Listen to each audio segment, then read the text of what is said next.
yang banyak sekali apa istilahnya teman-teman hari ini, terpalingkan, terdistraksi oleh dunia digital, sehingga lupa dengan otentisitas kita, lupa dengan dirinya sendiri.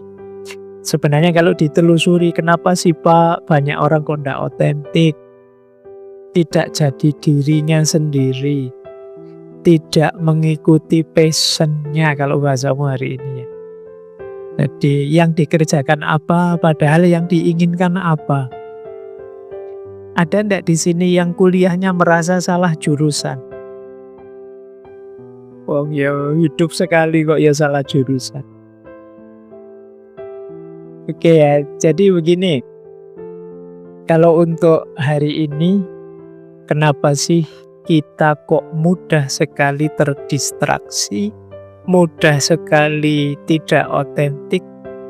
Yang pertama tentu saja banyak di antara kita yang kurang sadar tentang dirinya. Jadi kalau di psikologi ada istilah self-awareness, kesadaran diri. Kita tidak pernah sungguh-sungguh membaca diri kita. Mungkin manusia di dunia ini yang paling sering kita cueki justru diri kita sendiri. Kita itu selalu mikir bagaimana dipuji orang lain, bagaimana disukai teman, bagaimana orang tua tidak marah, bagaimana itu.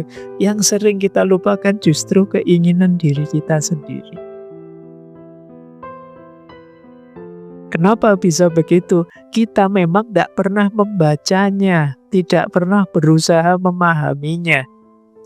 Kita ikut saja, kita hanyut saja oleh lingkungan sekeliling kita. Maka penting yang pertama, ayo mulai kita sadar diri. Bagaimana kita bisa bahagia kalau kita tidak paham tentang diri kita? Saya itu orang yang sukanya apa? Kelebihanku apa? Kekuranganku apa?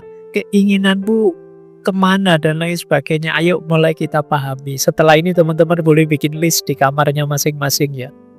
Saya orang yang seperti apa? The self-awareness namanya. Ya harus mulai, kalau bahasa filsafat namanya refleksi, memikirkan diri kita.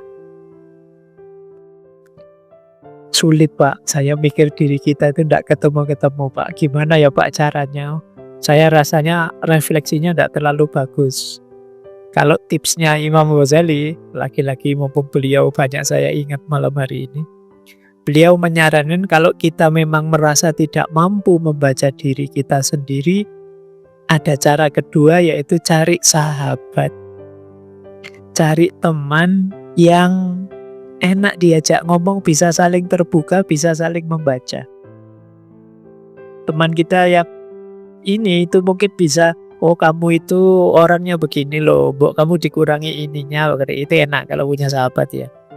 Bisa saling membantu membacakan.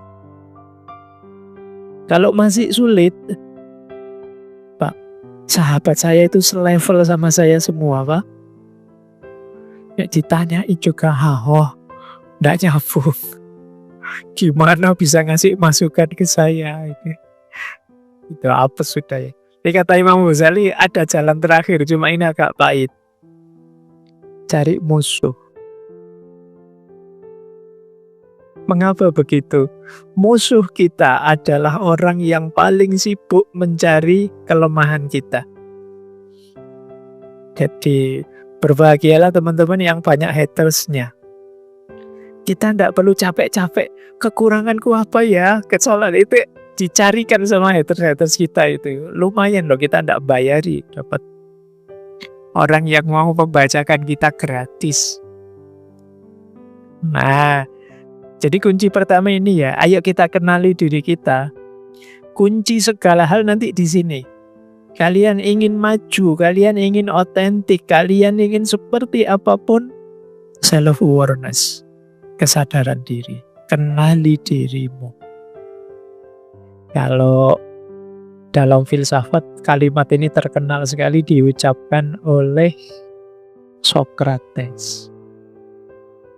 Gnotis auton. Know yourself. Kenali dirimu. Kunci pertama ya. Hari ini kita banyak tidak kenal diri kita. Mungkin terdistraksi oleh medsos, komentarnya orang, terdistraksi oleh drama Korea yang kita tonton, terdistraksi kita. Siapa aku jadi tidak jelas. Yang pertama itu. Yang kedua, yang membuat kita sering tidak otentik, sering tidak jadi diri kita adalah kita hidup tanpa tujuan. Banyak di antara kita yang hidupnya autopilot saja. Rutin saja. Kalau kata filosof namanya Gabriel Marcel, hari ini banyak manusia yang seperti robot. Tidak jelek, tapi tidak otentik. Robot itu kan dia melakukan apa saja ya otomatis sesuai program yang ditanamkan dalam dirinya. Jadi ya kayak kalian tadi loh, salah jurusan sih, tapi bukan berarti jurusannya jelek. Bukan berarti kalau lulus dari situ terus kalian terhina, itu enggak. Cuma tadi loh, bukan passionmu, bukan keinginanmu. Problemnya bukan kenapa kamu salah jurusan. Sebenarnya problemnya sejak awal kamu tidak punya keinginan. Kalau ditanya, "Wis kula manut mawon, saya ikut saja." Problemnya sebenarnya di situ. Kita tidak pernah menegaskan keinginan kita. Nanti orang tua kita tanya, emangnya kamu pingin apa tau kedokteran? Tidak ngerti yo pak, kedokteran yo mau, tapi ini yo mau, tapi kok yo. Lah cita-citamu apa? Yang pasti bingung, wah kira-kira kan kita begitu. Jangankan yang belum kuliah, kadang yang sudah kuliah sampai mau lulus pun ditanya cita-cita juga bingung. Kuliah jurusan pendidikan, terus ditanya orang, berarti mbaknya mau jadi guru ya? Nggak tahu ya pak. Rasanya kok saya merasa nggak bakat ya jadi guru. Itu sudah kuliah mau selesai masih bingung dengan cita-cita. Saya sering bilang level kalian yang mahasiswa itu kadang kalah sama anak TK. Anak TK itu kalau ditanya cita-cita mantep. Cita-citanya apa? Polisi, cita-citanya pilot ya mantep ya. Kalau sudah mahasiswa sudah mulai haho sudah. Apa cita-citanya? Apa ya Pak? Katanya dulu mau jadi dokter. Jadi dokter gimana Pak? Saya kuliah UIN jurusan syariah. Saya kuliahnya Usuluddin jurusan filsafat gimana? Ya apa ya bisa jadi dokter. Dukun mungkin bisa ya sidik-sidik. Jadi kalian harus punya keinginan dari dalam dirimu yang tulus. Makanya tadi loh, Dasein tadi loh. Ingin apa, ungkapkan saja. Cita-citamu apa, sampaikan, tegaskan saja. Bahwa nanti dalam perjalanannya ada situasi-situasi, ada kondisi-kondisi yang membuat kalian harus negosiasi lagi, tidak masalah. Itulah becoming. Jadi, iya Pak, saya sudah berjuang nih untuk jadi dokter, tapi begitu daftar kemana-mana ditolak Pak. Becoming.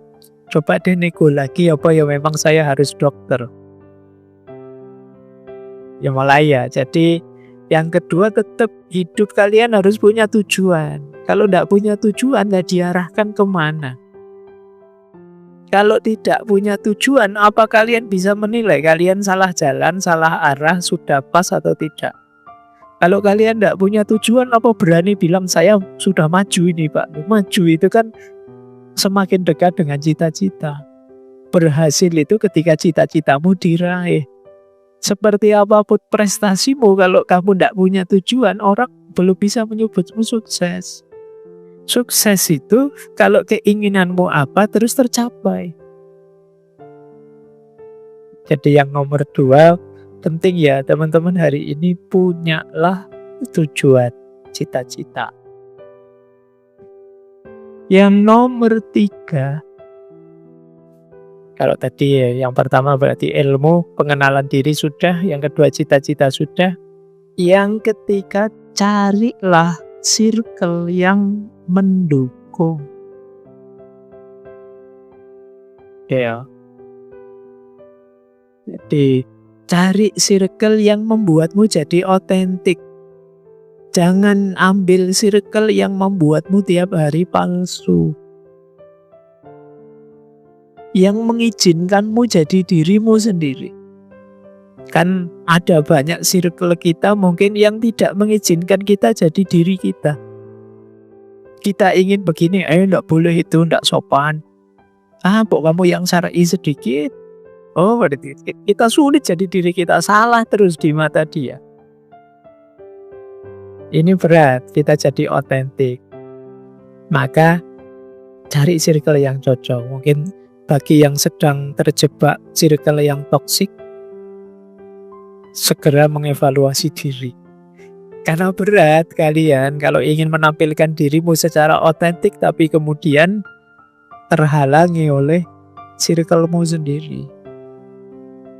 Ya, kalau ini perjuangan ketiga ini agak berat karena melibatkan lingkungan sekelilingmu. Itulah kenapa dulu para ulama itu demi mewujudkan cita-cita keinginan mereka kadang-kadang melakukan uzlah.